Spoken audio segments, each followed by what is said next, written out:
Hello everybody, welcome back to Newcastle Fans TV. It's finished here at Villa Park. Aston Villa 3, Newcastle United 0. Probably the worst performance of the season.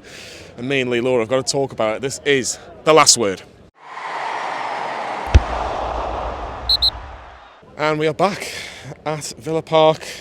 It's been nearly a year and a half since we last played Villa at Villa Park. It was the first away game of the season last year. And a lot has changed. However, the only thing that hasn't changed is that Aston Villa still compete Newcastle United. I think this is the fourth win in a row at Villa Park for Aston Villa against Newcastle United in the Premier League at this place just here. Lee, let's go through the team. Anthony Gordon got a start. We might have to talk about him in a little bit more detail. And no Callum Wilson, he was on the bench again. No Sean Longstaff, he was dropped. Surprised, or is that the team that you would have gone with? Not with Wilson. I expect him to be on the bench. But I was a little bit surprised with Gordon. I thought it might be Joe Litton on that left side and Sean and Willock and Bruno in the middle. But I need to get something off my chest soon now because I didn't really want to tie up with the lineups. But it's just one of them, innit? It's just... I'm not surprised, Johnny. I'm not. It's not. Lineup's not on my mind, and now we've got to do it and on the protocol for the last word and stuff and talk about it. But no, I can't really argue against it too much about it. We've got ESM out. Miggy's just come back. Good to see him back as well. Yeah, it was good to see Miguel Almiron back on the bench for Newcastle. And again, hopefully saint-maximin's not out for too much longer because we'll probably need him for the last 8 games of the season. There's an old phrase. A team was better from the first whistle to the last whistle, and that was certainly the case with Aston Villa because after 35 seconds Ollie Watkins hits the post from a real poor I think losing the ball from Kieran Trippier, who didn't have his best game today, I have to be honest. But Aston Villa very, very early on could have been 1-0 up, and let's be honest, 3-0 is being nice in terms from a Newcastle point of view, but you saw it in the very, very early exchanges, Lee, that Villa were up for it, were Newcastle going to be up for it, and Ollie Watkins certainly made it hard work for the Newcastle defenders today. What we learned the last 3 away games? We're good at the capital, not very good in Birmingham. The start, the last 3 away games, the start of the game for the first 15-20 minutes, there's a pattern there. You might say it's jaded legs or whatever, not having none of that. It's just, there's something there that's, Eddie Howe's probably need to look at it and think, fuck me, we were awful. Today, that's the worst performance of the season. Brentford last week, first half was shocking. West Ham in spells in that first half. I don't know how we were leading that game in the first half.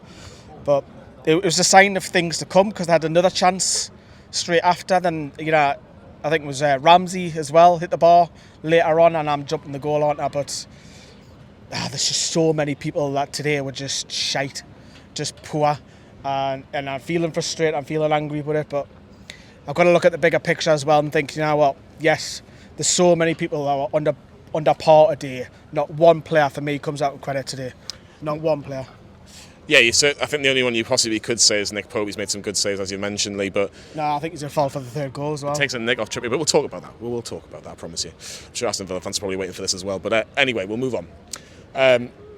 Newcastle had a good opportunity, let's be honest, before Villa scored. It was Alexander Isak on the edge of the box. It was a fantastic save by Emi Martinez. It was very much no backlift at all, and that was Newcastle's best chance in the first half. And you just thought, well, was that second half? That was second half? No, the one just on the edge of the box when Martinez makes a save, yeah. And you expect Martinez to save it, but it was probably Newcastle's best chance. But Lee, it was just a matter of when and not if Villa were going to score from the way that Aston Villa started. And you've got to give credit to Ollie Watkins. It was a great ball on the right-hand side. And Watkins finds some space between the 2 defenders, heads it back, and Jacob Ramsey there to absolutely batter it in the back of the net. It's a great goal from Aston Villa's point of view, but shocking defending from Newcastle. Yeah, there's 2 of them. There's the build-up to the cross, and then obviously who's marking Ramsey. We haven't seen it back, but you guys at home will let me know in the comments. Obviously, by the time this video goes out, we would have seen all the goals and what have you, but he caused problems, and all of them didn't. You know what? We'll give Villa fans loads to stick to in the years, but I've got to give credit Aston Villa. Absolutely fantastic the day, and you can see why Amanda Staveley wanted to do Unai Emery. Performances like that, Villa at 6th, which is incredible, and 6 points behind the tune, which is just mental when you think how good of a job Eddie Howe's done so far this season. Unai Emery came in, what was it, October or November, whatever it was. Yeah. And then they've just gone, and they're singing about European songs now that the day. You know what, we couldn't handle them. It's fair play. There's that many. I think it's a mixture of both, Johnny. I think it's when we went 1-0 down, you think, right, okay, Howard, let's say something. We didn't. We didn't see anything. But just before we get on that as well, that first half, 1-0 Doon going into half time, right? You're thinking, right, we need a response now. We need to come out, because that was not acceptable being a Newcastle fan. It wasn't. I know it's a great season, but that first half was not acceptable. The second half, I'll let you go on, because they had a brief moment for about 5-10 minutes where we looked bright with the changes, but... Look, I think, let's be honest, Aston Villa just found so much pockets of space, and because Newcastle was so tight in with the three midfielders of Willock, Joe Linton and Bruno, they just had the whole area of Villa Park to just kind of do what they wanted, and they were trying to exploit Dan Burn at times. I thought John McGinn absolutely bullied him at times today. I think them left back Moreno, who's the only player that they kind of bought in, as Andy Townsend, the former Villa man, who's just leaving. He probably been waiting for Premier League productions today. But on the left back, Moreno's the only player that Aston Villa have brought in so far this season, and you can tell how much of an impact he makes for them, because they try to get the ball to him so many times. Like Jacob Ramsey just couldn't cope with him. Sometimes he was getting down the byline and playing it back, and Jacob Ramsey hit the crossbar from one of those occasions. Should have scored to make it 2-0. Ollie Watkins had a shot, as we've mentioned before. First half, we could have been 3-0 down, and we had no complaints. Yeah, we were, as I say, we were second best. We were awful, and we were awful in it. It's today, I think, it is a one-off, but because it's rare it happened, it's more raw, because I haven't had the chance to vent yet, and I'm trying to see it on the bigger picture, look where we are, and that's where everyone's going to see it. But today, for me, that performance is not acceptable. And now Villa, as I say, I'll go back to Villa again, credit to Villa, because the way they play, they've got the inverted wingers with Ramsey. Ramsey and McGinn aren't your necessary wingers. The centre midfielders who are coming in, and then they're looking for the over-top ball for the striker Watkins over and over. Botman and Shea couldn't deal with it, but also we had no midfield today. Bruno was awful. Joe Linton was lethargic, and he was poor as well. When your midfield can't protect your defence, goals are going to go in left, right and centre. And they certainly did in the second half, and that's where we'll move on to. Look, Jacob maybe had a chance before he was substitute. It was a good ball from Bruno, let's be honest, and Jacob maybe has a chance and he drags it wide, and that was probably the first moment really from a Newcastle point of view. In the second half we thought, all right, we're getting back into it, and like Lee says, we had a brief 5-10 minute spell, but Alexander Isak had that big opportunity, probably the best opportunity for Newcastle, on the edge of the box, out just in front of the Holt end, tries to curl it, and Martinez reads it pretty well. It's a fantastic save. I'm not going to say if that goes in, it changes the game, but in terms from a Newcastle point of view, it was a massive moment. We had a bit more urgency for that 5-10 minute spell where we had two chances, and then it just went flat again, like the first half. We didn't kick on, we went flat, and it was back to the first half with Villa were in with faces, throwing bodies forward even though they're 1-0 up, because most coaches might be a little bit cautious and not sit back so early on, but play balanced. But they were just throwing bodies forward, and they were a great watch today, Aston Villa, and if I take my Newcastle hat off, they were a great watch. So yeah, they'll cause. You can see why they're causing teams like ourselves, Liverpool, troubles lately. But that was the moment where we didn't kick on, and then they got a hold of the game again, and then it's curtains. I think after 2-0. It was 2-0. However, there was a goal disallowed rightly in the end, but the referee. I'm not going to say the referee and the linesman cost Newcastle today, because they were shocking. Yeah, they were. But I'm not taking that away. Villa were by far superior this afternoon in Villa Park. What the referee was poor at is not the big decisions. Little niggly ones. It was the small little nudges like that. Yeah. That's all it was, but it was consistently not correct in my eyes, and it was frustrating, because then we started to go way in the way end. But the referee, as I said, I did a video, didn't I? Literally the other day. The referee's standards in the Premier League is awful. It's we've got the best product, we've got not the best. What's the word? Officiating team. Yeah, that's what it is. It's shite refereeing. It's just not good enough. And we went Australia and brought Gila in. Can we look at that again? I don't know. I don't know what Howard Webb's got a massive job, but as I say, the referee was poor. Villa were brilliant. It's not the reason why we lost. It was just the 50-50s and all that was all Villa. Yeah, I think that summed it up for me, was that Fabian Schär got booked. And sometimes you see they get yellow carded for those sort of fouls, sometimes you don't. But the fact that Ashley Young, I think, takes out Callum Wilson, I believe, or it might be Nesri Konza, one of the two. And Newcastle got an attack and they got a corner from it, and still he didn't go back to book him. And I just thought it was really, really poor from the referee in that sort of challenges. But it is what it is in regards to that. But you're right, Villa eventually did make it 2-0. And again, after Newcastle had that 5-10 minute spell, it was kind of like, well, we'll up it again. We've got a couple of more gears in our back pocket in terms of an Aston Villa point of view. And Ollie Watkins gets that goal, and he's the man on form. He's on fire right now for Aston Villa. But again, being allowed to twist and turn pretty much in the 6-yard box and basically go, right, I want to put it there in the net. Shocking.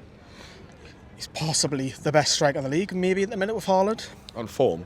On form, yeah, because what's he got, 7 and 6 or something like that now with the double? More than that. It might be more than that if Villa fans are watching. We couldn't handle him, simple as that.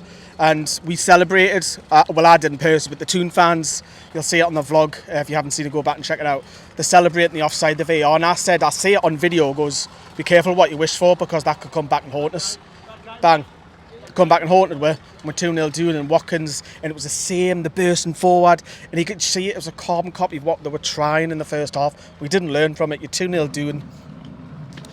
And 2-0 became 3-0, and Ollie Watkins scored again, which is just great to talk about. But look, for me, how does it end up being a situation that from our left back position, that we lose the ball in the space of 3 passes that Villa have gone, right, thank you very much, and Ollie Watkins has gone, oh, there's a second goal for me now. Does take a slight nick off Kieran Trippier. I have seen that replay. That's the only replay I've seen in regards to the goal. Does take the slightest nick.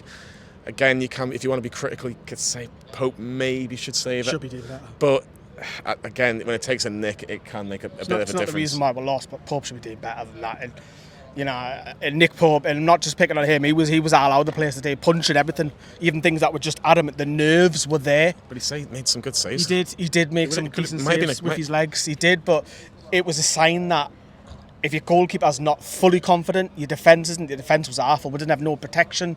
The wingers were shite. Isaac didn't have a kick. You needed more service. He had dropped back in the 10 when Howe made the change earlier in the game. Well, earlier in the second half.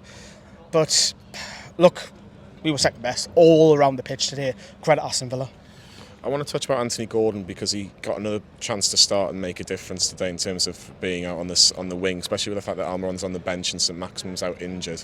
He's not taking his chances now. When do we go, look, let's keep persisting with him? Like I still think it's still very very early on in terms of the Premier League, as we've got 2 former Premier League players, one that played for Manchester United, one played for Liverpool, as in Rio Ferdinand and Peter Crouch.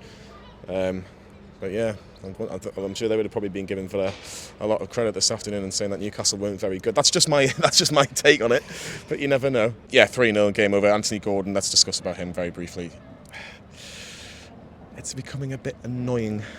But he's not taking his opportunities. I know, but it's his first start. Yeah. I've picked on a lot of players today, and I think rightly so, that I've picked on a few players. There's a lot of people that weren't standard. But yeah, Gordon, wasn't he Flash Gordon, was he? But yeah, he's only had 1 start. If he needs a run of game, we said that about ASM, didn't we? And he got that run of games, and then his form came back. Does he start next week? Well, Miggy, I think if Miggy does play, he'll play on the right, so it might be Murphy that takes his position on the left, potentially. But you'd have nah, but if you want to get the best out of Anthony Gordon, you've got to play him for a few games.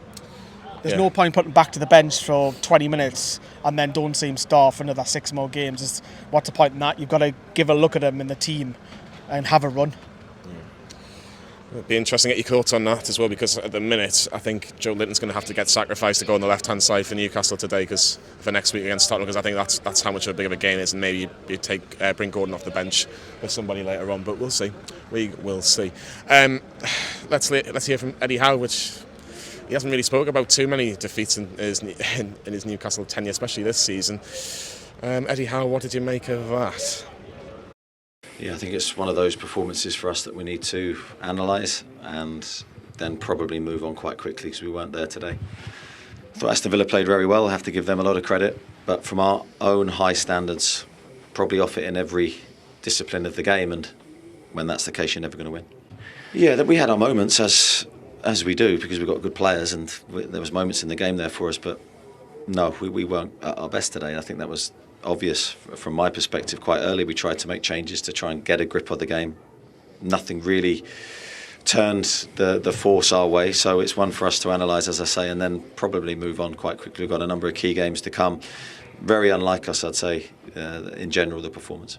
We tried to make substitutes to impact the game. We were 1-0 down, we were chasing the game.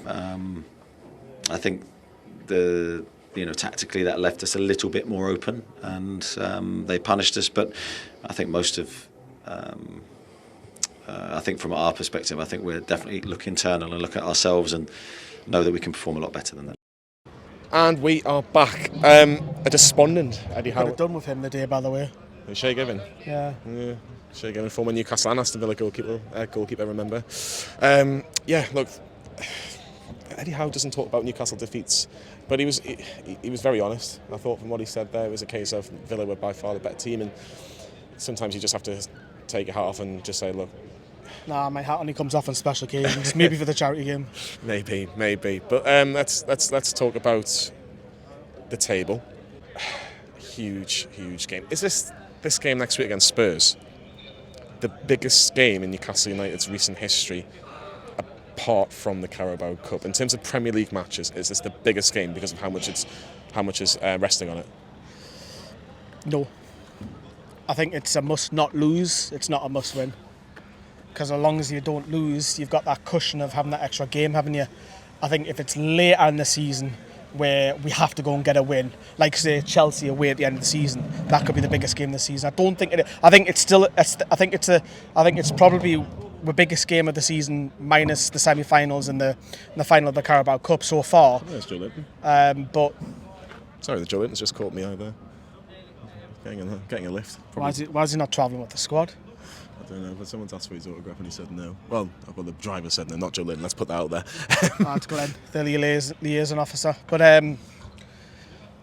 right, Spurs next week. It's massive, isn't it? It's the biggest league game of the season, but will it be defining our season? I think it's a must not lose because we can afford a draw. I think it's more beneficial for Spurs that they can say, if we beat Newcastle United, it's back and we've got the momentum, whereas if we hang on for a draw. But I think Eddie's got to look at today really and proper analyse it. I'm sure he does, and he'll do it with a fine, what's the word I'm looking for? Toothpick. I don't know. I don't know what it is. I'm trying to find the words. The words for it as well. You'll analyse it, but that's Eddie Howe will do that. I think he needs to, but I think also, does he point the finger and say, that's not good enough, sorry, or does he say, do you know what, it's a one-off, we'll go again, but build, break, build is what they say in management, isn't it? But there's Dan King, you've just missed Dan King there, so we'll see him tomorrow. It's all happening around the Wells for film, but look, I'm frustrated, I'm pissed off, I'm angry, I'm upset.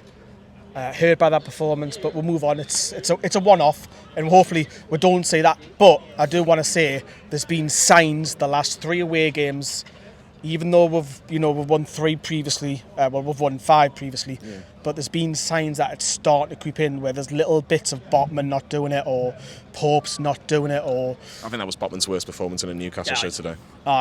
There's signs there, and we need to cut that out. And maybe I don't know what Eddie's going to do, but go back a bit. I don't know. I think the one thing I would say in regards to the Spurs game, and I do take your point about the fact that if we don't lose the game, it's still effectively in our own hands with the game in hand. I get that.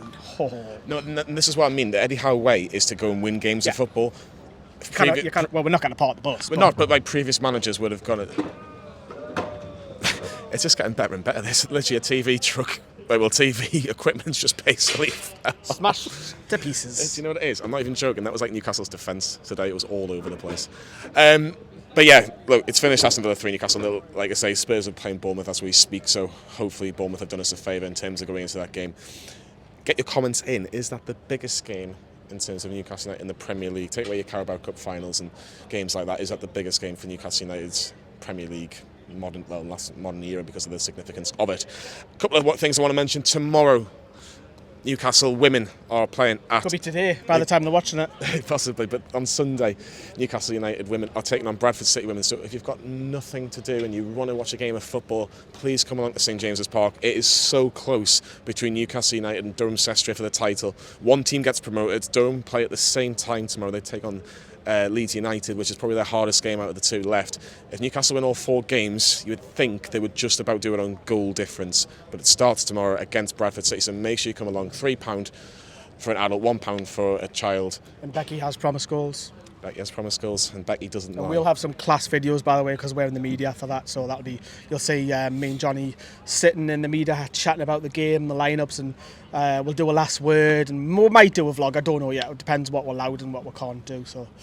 And just finally as well, we have a charity game with Loaded Mag NUFC YouTube channel, which has been confirmed. Is for the 29th of April. It's at the Newcastle United Foundation. It is a 12 o'clock kickoff, so if you want to come along and watch the likes of me and Lee against the likes of Pete Davey. I didn't realise it was 12 o'clock on a Sunday. Saturday.